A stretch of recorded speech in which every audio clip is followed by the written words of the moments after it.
ficar sentados. Aleluia. É bom estarmos nesta noite mais uma vez para estudarmos a Palavra do Senhor. E antes de nós começarmos o nosso estudo da Palavra do Senhor, eu gostaria de deixar um apelo aos meus amados irmãos e irmãs. Nós estamos fazendo algumas obras que não tínhamos previsto, mas que têm vindo a aparecer na nossa quinta para que ela continue funcional.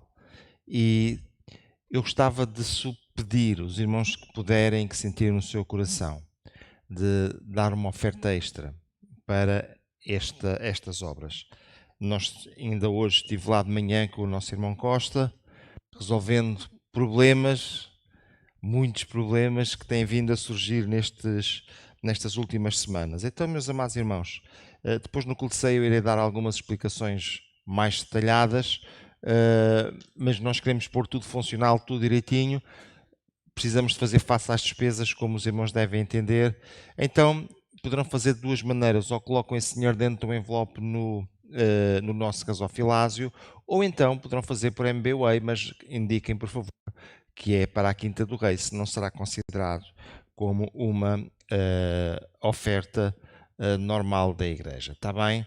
Então, meus amados irmãos, era isto que eu gostava de vos falar acerca da nossa quinta. Esperamos que no culto de batismos tudo esteja a funcionar em pleno. Amém?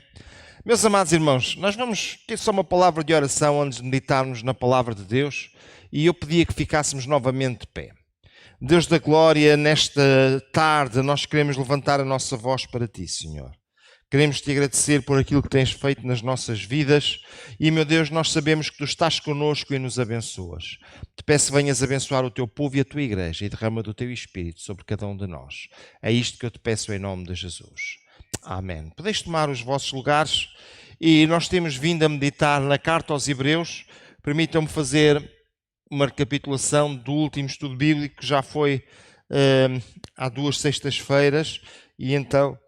eu gostava que pudéssemos olhar para ele numa recapitulação um pouco mais demorada. Nós estamos a estudar o capítulo 11 e vimos que o capítulo 11 se divide inicialmente no conceito, o que é a fé. Depois, em segundo lugar, no poder da fé, o que é a fé é capaz de fazer. E a seguir, o escritor aos Hebreus dá-nos 7 exemplos de seguida. A seguir a esses 7 exemplos, ele vai fazer um comentário. Se os exemplos são importantes, o comentário é igualmente importante para nós entendermos o que é que ele nos queria deixar. E depois, a seguir, ele dá mais 11 exemplos. E foi aí que nós ficámos no último estudo bíblico. Vimos então os exemplos de fé, que são eles Abraão, neste caso, quando Abraão ofereceu a Isaac. Depois, Isaac, que abençoou Jacó. Jacó, que abençoou os filhos de José. Depois leiam esta história que é muito interessante. Depois, José, que faz menção da saída dos filhos de Israel. E diz, porque os filhos de Israel vão sair daqui, não vão ficar aqui neste lugar, porque Deus tem uma terra prometida para eles. Faz favor, leve os meus ossos para essa terra, que eu não quero que eles fiquem aqui. Uma coisa extraordinária de alguém com uma fé que Deus iria certamente cumprir as suas promessas. Depois, o facto de Moisés ter sido escondido em Bebé durante 3 meses. A coragem e a fé de Moisés para rejeitar o trono. E depois no versículo 27 para deixar o Egito, o versículo 28, celebração da Páscoa e a passagem do Mar Vermelho, e depois no versículo 30, a queda dos muros de Jericó. Por último, a fé de Raab, aquela mulher que até nem era muito bem vista, mas que acolhe os espias. Como que percebendo que Deus ia fazer alguma coisa naquele lugar. E ela estava como que um passo à frente das restantes pessoas daquele lugar ali. Então, meus amados irmãos, depois nós vimos cada um deles per si, vimos que Abraão foi provado. Deus prometeu um filho a Abraão e faz promessas e diz, as promessas que eu te fiz são para ser cumpridas neste filho. E a seguir volta-se para Abraão e diz-lhe, agora pega nesse filho e vai queimá-lo. Não faz muito sentido, pois não? Como é que nós conseguimos conciliar as duas coisas? Deus é fiel, cumpre promessas, prometeu, disse que era neste filho e a seguir ele diz, agora pega no filho e queima-o. E a Bíblia diz que ele vai oferecer o filho na certeza que naquele mesmo filho que ele vai oferecer, Deus iria cumprir as promessas. Sou alguém com muita fé. E esta é a fé de Abraão. A idade passou, o filho não nasceu, entretanto, Abraão e Sara tiveram um filho de forma milagrosa e agora Deus pede que o filho seja oferecido lá num holocausto. Significava perder as promessas do ponto de vista humano, mas ele estava sendo testado. A fé dele estava no teste. E ele não deixou de acreditar nas promessas de Deus para Isaac, mas também não deixou de obedecer a Deus. Uma coisa extraordinária, mesmo extraordinária, que Deus faz com este homem, Abraão. Agora, Jacó abençoa os filhos de José. Jacó prefere bênção sobre cada um dos filhos de José. E a bênção sobre os filhos de José, Efraim e Manassés surge não apenas a bênção, mas surge também com uma mensagem profética. E por último, a adoração de Jacó. Vimos que José deu ordens acerca dos seus ossos. Havia uma convicção muito forte de que Deus iria responder ao seu povo e iria fazer aquilo que ele disse que ia fazer. Deus tinha prometido que iria dar uma terra e eles estavam convictos que a qualquer momento a terra ia aparecer. Eles sabiam qual era, mas a terra na verdade era dos cananeus neste momento. Era a única coisa que eles sabiam. Abraão compra um terreno para poder sepultar Sara. Ele próprio foi sepultado naquele lugar. Jacó pede para ser sepultado junto com os pais. E agora José, no finalzinho da sua vida, diz: quando vocês saírem daqui para a terra que Deus vos vai dar, vocês pegam nos meus ossos, levam e sepultam lá também. Coisa extraordinária. Só de alguém que estava vendo o que ainda não tinha acontecido, mas pela fé que conseguia realmente ver. Meus amados irmãos, lá no versículo 1 de Hebreus 11 diz que a fé é o firme fundamento das coisas que não se vêem. Nós temos um fundamento muito firme para as coisas que se vêem, mas a fé é para as coisas que não se vêem. Eles não viram, mas eles acreditaram pela fé. Amém? Olha, depois nós estivemos falando acerca da promessa a Abraão, a terra de Canaã, a terra prometida, a saída do Egito, a consciência de uma terra estranha, a consciência de uma situação passageira e a participação pela fé. José queria habitar a terra prometida, nem que fosse depois de morto. Por isso, dá ordens acerca dos seus ossos. Depois estivemos olhando para Moisés. Moisés foi escondido por 3 meses. A ordem que havia era todas as crianças que nascerem dos hebreus, se forem do sexo masculino, é para matar. No entanto, a Bíblia diz que eles não temeram o mandamento do rei. Não temeram a ordem, a lei. E eles esconderam Moisés. Moisés recusou de forma lúcida, e a expressão sendo já grande significa isto mesmo, de forma lúcida. Ele recusou ser chamado filho da filha de Faraó. Por outras palavras, Moisés trocou as riquezas e honras do Egito pelo vitupério de Cristo, tendo em vista a recompensa ou o galardão, apontando para o galardão espiritual. Em troca, tinha o preço: ser maltratado com o povo de Deus. Moisés recusou o trono porque ele tinha 2 coisas em vista. Por um lado, aquilo que é eterno. Por outro lado, aquilo que é temporal. Por um lado, aquilo que passa, que se consome. Por outro lado, aquilo que permanece para sempre. O sofrimento do povo de Deus é temporal. o gozo, a alegria que o pecado pode dar é momentâneo. Os tesouros do Egito, tudo o que ele podia ganhar com a grande riqueza do Egito, era passageiro. O vitupério de Cristo é passageiro, mas eterno é ser chamado povo de Deus. Eterno é viver com Jesus Cristo e com aquilo que Ele comprou para nós. Eterna é a recompensa que Ele comprou para nós.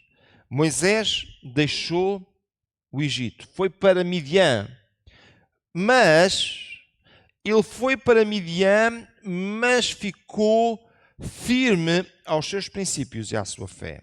Fugiu para não ser morto e ao mesmo tempo fugiu sem medo de ser perseguido, ou com medo de ser perseguido e encontrado pelo rei.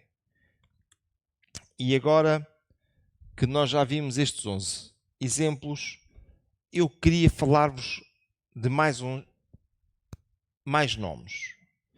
O escritor não ficou contente com esta lista que nós falámos no último estudo bíblico e ele põe aqui mais um conjunto de nomes. Alguns não são dos mais conhecidos.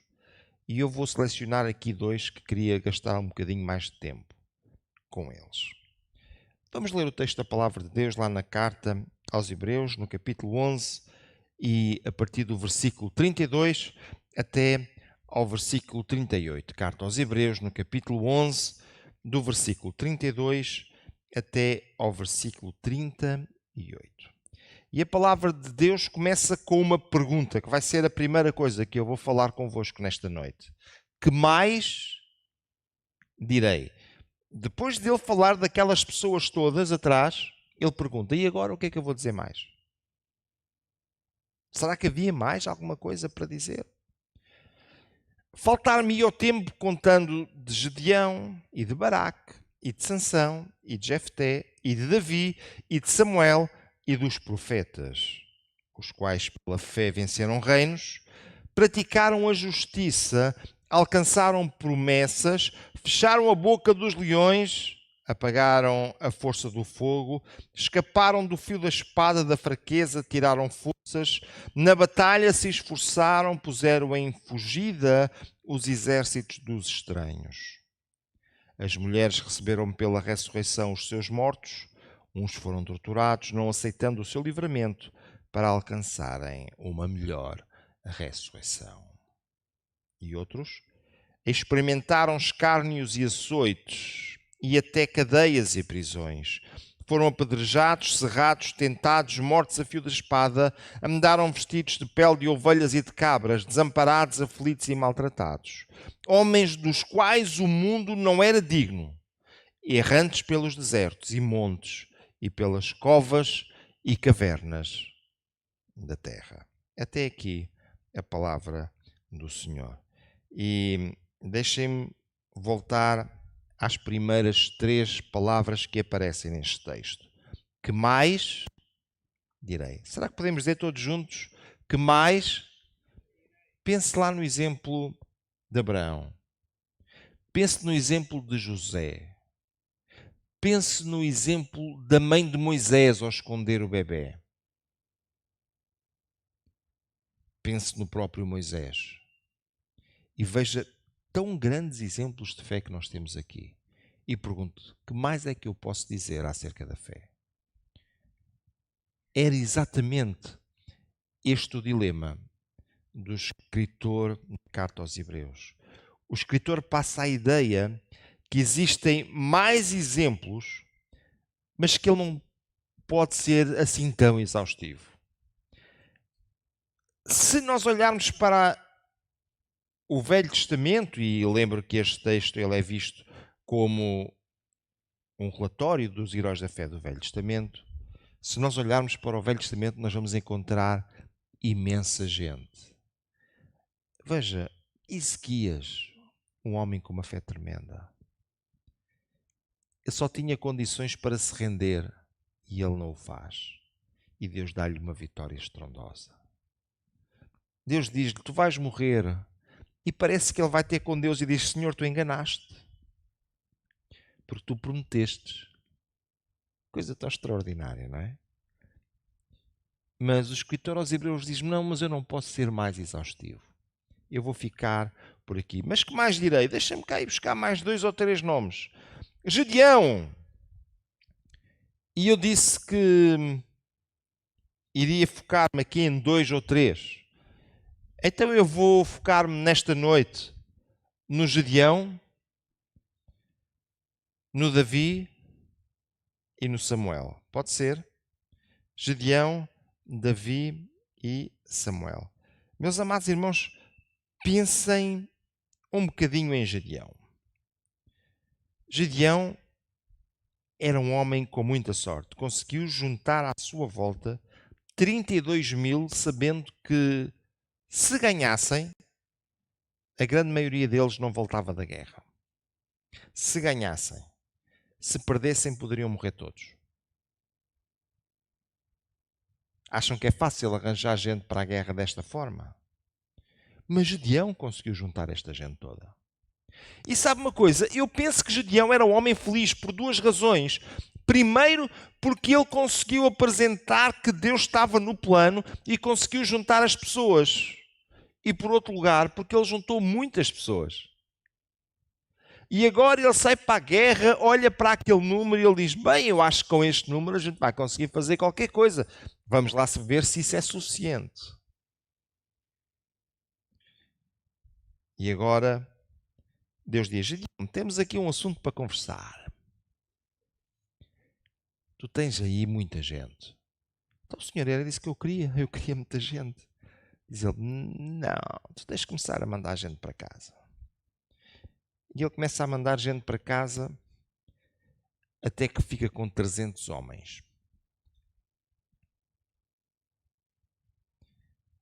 Amados irmãos, com 300 homens, o melhor que eles poderiam fazer era esconder-se para ver se continuavam vivos.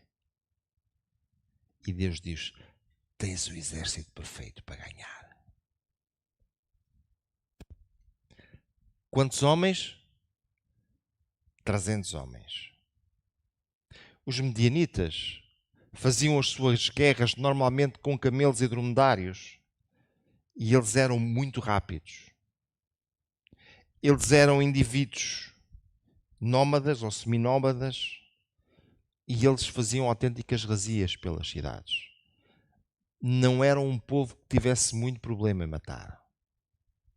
E 300 homens, eles vinham com as suas katanas lá nos seus camelos, aquilo ia ser um problema. Mas sabe uma coisa? Agora Deus disse, olha, quem te vai dar as armas sou eu. E lembram-se que armas é que ele levou? As tochas, as bilhas, para que é que ele queria? As buzinas, para que é que ele queria aquilo?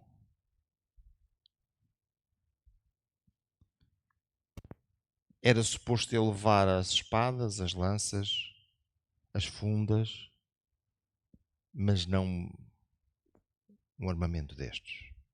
Amados irmãos, prezadas irmãs, o que Deus estava dizendo a Gedeão é: tu não vais ganhar pela tua força. Tu não vais vencer por seres um grande guerreiro. Gedeão não era um guerreiro. Tu não vais vencer porque tu és muito capaz. Tu não vais vencer porque os medianitas são mais fracos do que tu. Tu vais vencer porque eu vou dar-te a vitória. E para Deus dar a vitória, qualquer armamento serve. E com 300 homens, Deus deu uma tremenda vitória. Amados irmãos, prezadas irmãs, mais vale 300 homens com fé do que 32 mil homens com medo, com dúvidas, tentando fazer qualquer coisa, tentando encontrar a melhor estratégia. A fé é mais poderosa do que qualquer uma destas situações. Meus amados irmãos, Gedeão, um grande exemplo de fé. O outro que eu queria ver é Davi. Davi faz-me lembrar um pouco Abraão. Abraão, vou-te abençoar. Tu vais ter muitos filhos. Uma nação. Olha para as estrelas do céu e conta. Que idade é que tens, Abraão? 70, 80. Quantos filhos tens? Não tenho.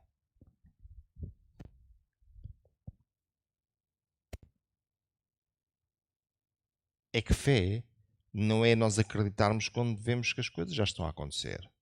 Fé é acreditar quando as coisas não estão a acontecer. E sabe o que acontece? Samuel vai lá ao campo ter com Davi lá ao meio das ovelhas e unge-o como rei. Sabe o que é que Davi tinha? Um rebanho de ovelhas, mais nada. Também nem eram bem dele, eram do pai. E meus amados irmãos, Davi foi ungido como rei, mas tudo continuou a ser igual. Quem era rei? Saul. Agora, Davi vai ao campo de batalha e porque Davi ainda era novo, ele não foi alistado para a guerra, mas ele fez aquilo que os mais novos faziam. Iam como transporte de alimentos, levavam comida para os irmãos e levavam também assim umas comidinhas extras, uns presentinhos extras para os comandantes, porque se os irmãos ficassem num lugar de batalha mais complicado, era mais fácil morrerem. Então, eles levavam aquele alimento e passavam aos combatentes. Foi isso que Davi foi fazer. Olha, rapaz, e depois quando estiveres lá, dizia-lhe o pai, tenta saber como é que estão a correr as coisas para eu ter as notícias da guerra. Na altura a CNN não fazia coberturas. Então era preciso mandar o Davi para tentar saber como é que está a guerra. Quando Davi chega à guerra, ele encontra literalmente as tropas todas assustadas. O que é que se passa? Existe um brutamontes, um homem com um tamanho muito maior do que o normal das pessoas, que vem ali ao cimo daquele monte, manda uns gritos e diz: eu quero que levantem um de vocês para vir lutar comigo. Aquele que vier lutar comigo, se me ganhar, nós vamos ser vossos servos. Se eu ganhar, vocês serão nossos servos. E ele ia lá ao nascer do sol e ao pôr do sol e dava ali uns gritos. E toda a gente estava aterrorizada.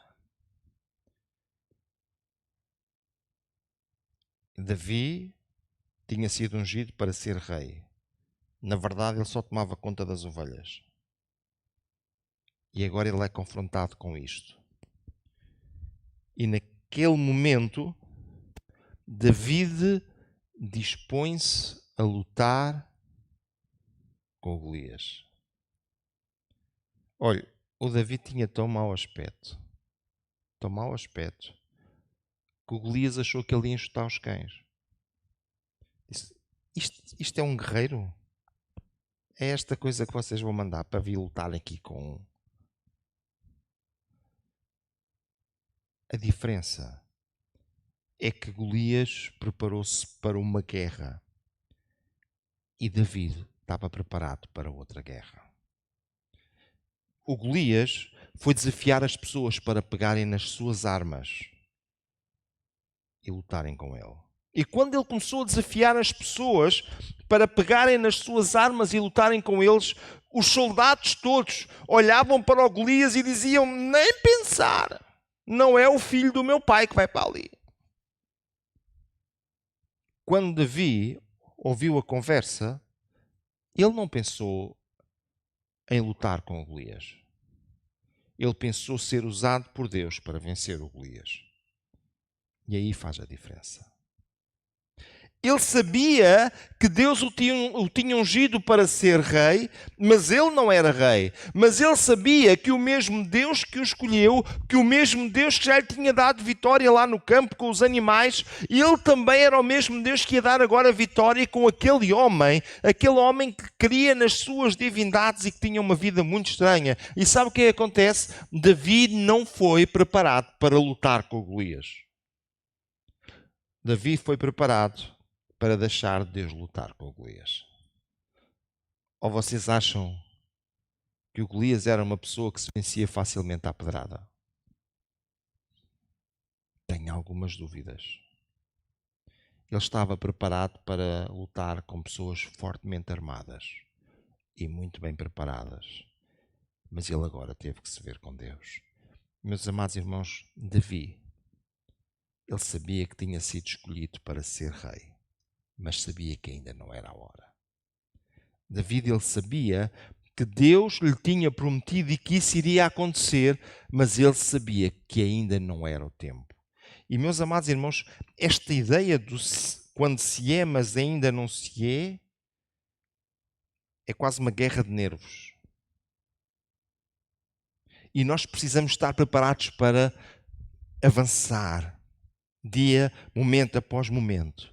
E sabe, à semelhança do Abraão, que acreditou até ao fim que Deus iria fazer com que a sua família ela fosse uma grande nação, mesmo não tendo filhos, Davi também acreditou que ele iria ser um grande rei de Israel, mesmo quando ele nem sequer era reconhecido como um guerreiro.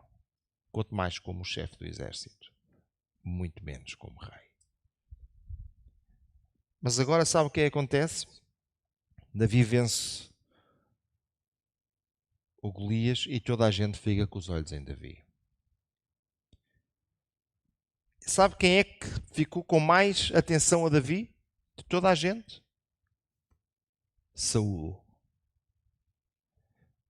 Não que quisesse fazer muitas coisas boas a Davi, mas porque se queria livrar de Davi. Talvez fazia sentido. Bem, Deus falou com Davi, deveria ter falado com Saul e dizer: Saul, prepara lá o Davi para ser o teu sucessor. Mas o que aconteceu no coração de Davi foi ciúme. Ele disse: vou matar aquele que Deus já escolheu para ser o meu sucessor. Mas quantas vezes ele procurou, de alguma forma, matar Davi? Amados irmãos, qual foi a postura de Davi ante uma situação destas? Primeira delas, Davi acreditou que tudo estava nas mãos de Deus e que ele não precisava de lutar. Veja, Davi, podes vir tocar harpa. O rei gosta muito de ouvir tocar harpa. E lá estava o Davi, muito concentrado na sua harpa.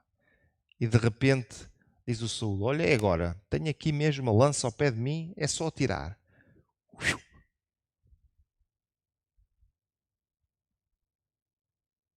Acham que o Saul não era bom? Não tenho dúvidas que ele era bom.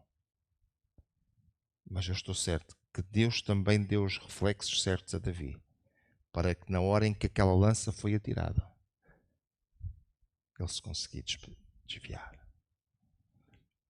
Saul perseguiu Davi em todas as horas, em todos os momentos, para o tentar encontrar. Chegou a estar a dormir na mesma caverna onde Davi estava. Mas sabe uma coisa?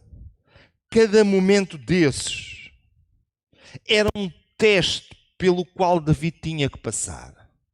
Eu não sei se nós conseguimos ter a noção de uma gruta e de repente dizem a Davi: olha, vem aí Saul. Pá, vamos lá mais para dentro, ver se ele não nos vê lá de fora. E de todos os buracos que havia para Saul entrar, entrou naquele. Vamos mais para dentro.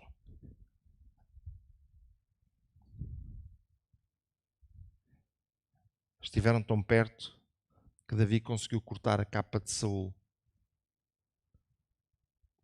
Só não o matou porque não o quis. Mas agora pense comigo. E quando ele se apercebe que é exatamente naquela caverna que o exército de Saul está a entrar, como ficou o seu coração? Será que ele achou que se queria escapar daquela vez? Ele não teria por onde fugir? Meus amados irmãos, prezadas irmãs, a fé de Davi foi provada ao extremo. Mas é nessa prova que Davi mostrou que a sua fé ela era robusta. Amém. Às vezes nós precisamos de passar por estas provas. São muito difíceis. São muito difíceis. Mas levam-nos a perceber que o nosso Deus se promete, Ele vai cumprir. Amém? Olha, Samuel foi uma pessoa muito interessante. E uma das coisas que eu acho muito interessante em Samuel é que Deus disse a Samuel: olha, eles rejeitaram-me a mim, mas dá-lhes um rei. Eu começo a pensar e digo assim: eu vou, mas é ajudar Deus e vou. Eles querem um rei, vou. E Deus disse: não, não. Tu tens que fazer exatamente aquilo que eles pediram. E agora ele escolhe o rei. Quem é que ele escolhe? Saul. Saul começa a reinar e sabe uma coisa? Saul começa a ter erros graves e ele não se arrepende. Saul começou bem, mas logo mais ele começou a ter erros graves e ele não se arrepende. E sabe uma coisa? Samuel, na sua tentativa de querer fazer o melhor, a Bíblia diz que ele teve dó de Saul. E este ter dó de Saul dizia que ele queria sempre dar uma nova oportunidade a Saul. E Deus um dia tem que puxar o Samuel e dizer-lhe assim: ó Samuel, até quando tu vais ter dó de uma pessoa que eu já rejeitei? E esta expressão é muito forte. É que às vezes nós queremos ter fé, confiar, mas nós criamos um desenho na nossa cabeça. Nós montamos um projeto na nossa cabeça. E o desenho, o projeto que nós montamos não tem que ser exatamente o projeto de Deus. Porque Deus tem o seu desenho, o seu projeto. E a determinada altura, nós queremos fazer como nós achamos que é. E eu vou dizer-vos uma coisa: Deus sempre tem os seus projetos, os seus planos, os seus propósitos. E Ele sempre os irá cumprir. Olha, deixem-me avançar, que a hora, entretanto, também já avançou um bocadinho. E eu queria falar-vos acerca do que eles fizeram. Primeiro, venceram reinos. Está aqui uma coisa: praticaram a justiça. Alcançaram promessas. As mulheres, receberam pela ressurreição os seus mortos. E da fraqueza, tiraram forças. Vocês acham que Gedeão partiu para aquela guerra com força ou com fraqueza? Com muita fraqueza. Mas Deus permitiu. Deixem-me olhar e queria concluir com esta ideia que está aqui. Foram torturados, não aceitando o seu livramento, para alcançarem uma melhor ressurreição. Foram torturados. Será que algo de nós passa pela cabeça gostar de ser torturado, ou querer ser torturado, ou escolher ser torturado? É que o texto diz: foram torturados não aceitando o seu livramento. Deixa-nos a ideia, ou induz-nos à ideia, de que eles não tinham necessariamente que ser torturados, eles podiam ter fugido a isso. Mas eles tinham alguma coisa em vista alcançarem uma melhor ressurreição. Este conceito de ressurreição, precisamos de olhar para ele. Primeiro, nós temos a ressurreição de várias pessoas que morreram e ressuscitaram. No tempo do profeta Elias, a mulher de Serepta viu o seu menino ressuscitar. Mais à frente, no tempo do profeta Eliseu, Também a sunamita, ela viu o seu filho ressuscitar. Mas estas ressurreições, elas ocorreram por um espaço de tempo. Elas ressuscitaram, mais tarde morreram novamente. Mas existe uma outra ressurreição. Jesus Cristo, ele morreu, ele ressuscitou para não mais morrer. E é dessa ressurreição que eu queria falar nesta noite, concluindo com esta ideia. Filipenses capítulo 3 e no versículo 11, nós encontramos o que a palavra de Deus diz, para ver se de alguma maneira eu possa chegar à ressurreição dos mortos. Para ver se de alguma maneira eu possa chegar à ressurreição dos mortos. Amados irmãos, esta é a ideia-chave, para ver se de alguma maneira eu consiga chegar lá. Eu preciso de chegar lá. Da mesma forma que Jesus ressuscitou e está vivo, ele prometeu que nós um dia ressuscitaríamos. A Bíblia até utiliza uma expressão que Jesus Cristo é as primícias, ou seja, o princípio. Talvez hoje diríamos é o arranque. Mas ele comprou a nossa ressurreição. Muitas vezes nós falamos que Jesus veio para salvar a nossa alma e dizemos-lo com verdade. Muitas vezes nós dizemos que ele morreu para salvar as nossas almas. Dizemos-lo e é verdade. Mas é incompleto. Porque Jesus Cristo morreu para nos salvar como um homem completo. Ele quer salvar também o nosso corpo.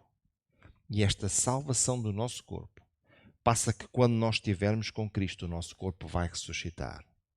Não um corpo que envelhece ou que tem problemas ou que tem toda a sorte de dificuldades, mas um corpo que não mais se corrompe. E esta ideia de corromper está ligada com o envelhecer, com o adoecer, com o ter problemas, com o ter dificuldades. O nosso corpo ressurreto vai ser perfeito. E se você não gosta de alguma coisa no seu corpo, tenha calma, isso é passageiro. Se você olha e começa a ver algumas coisas que já não estão como já foram, também não se preocupe. Isso também é passageiro. Quando nós chegarmos à presença de Deus, o nosso corpo ressurreto, ele será perfeito. Veja o que é que a palavra de Deus diz. Na mesma carta aos Filipenses, capítulo 13, e no versículo 20, diz: a nossa cidade está nos céus, de onde também esperamos o Salvador, o Senhor Jesus Cristo, que transformará o nosso corpo abatido para ser conforme o seu corpo glorioso, segundo o seu eficaz poder de sujeitar também a si todas as coisas. O nosso corpo abatido, o nosso corpo agora está abatido, com problemas. Você já viu que é tão fácil nós termos problemas? Você sai ali à rua, põe um pé mal posto, fica logo com dois pés, pelo menos em tamanho. O que é que aconteceu? Aconteceu que o nosso corpo está abatido. Volta e meia temos que andar a orar e a pedir a Deus que na sua misericórdia abençoe este irmão, aquela irmã, o outro irmão, porque o nosso corpo tem imensos problemas. Mas deixemos dizer nesta noite, quando nós chegarmos à presença de Deus, ele vai pegar no nosso corpo abatido e vai transformá-lo para ele ser um corpo glorioso. E sabem, estes heróis que a carta aos Hebreus fala, quando lhes foi dado a hipótese de evitar a tortura, evitar o sofrimento, mas perder esta transformação do corpo, eles não tiveram dúvidas. E eles escolheram: eu prefiro sofrer agora o que tiver que sofrer, mas eu não vou abdicar de estar com Cristo, com um corpo glorioso. Amados irmãos, muitas vezes a nossa falta de fé naquilo que nós não vemos agora. Eu não consigo sequer ainda imaginar o que é que vai ser, o que é que eu vou ser. Mas eu sei que vai ser muito bom. E isso leva-nos a acreditar naquilo que Jesus Cristo já fez, já começou a fazer. E Ele vai concluir a obra. E leva-nos a ter noção do que é que vale cada coisa. Eu não vou abdicar daquilo que vou ser por alguma coisa que me possa trazer algum sofrimento aqui. Porque eu sei que o que vou ter lá compensa o sofrimento por agora. Que o Senhor ricamente possa abençoar os meus amados irmãos e irmãs. Querendo Deus, no próximo estudo, nós iremos voltar a este texto e iremos chegar à parte final, onde são apresentadas as conclusões e a aplicação. Lembrem-se que este texto foi escrito para pessoas que estavam em risco, que estavam a correr o sério risco de perder a sua fé ou de recuar na sua fé. Mas sabe o que aconteceu? Este texto é escrito para eles perceberem que, apesar do sofrimento, apesar da perseguição, porque muitos deles estavam sendo perseguidos, apesar disso tudo, compensava continuarem, prosseguirem fiéis ao Senhor, porque o que eles tinham para receber era superior, era maior. E para isso é necessário fé, porque a dor da perseguição eles sentiam, mas aquilo que Deus tinha preparado para eles, por intermédio de Jesus Cristo, eles só conseguiriam ver pela fé. Que o Senhor nos ajude e nos abençoe. Meus amados irmãos, por mais dura, por mais difícil que seja a nossa vida aqui, sejam as nossas coisas aqui, que nós possamos verdadeiramente olhar para Jesus, para aquilo que Ele nos prometeu e pesar bem cada uma das coisas. O sofrimento não dá para comparar com a glória que há de vir. Que o Senhor ricamente abençoe os meus amados irmãos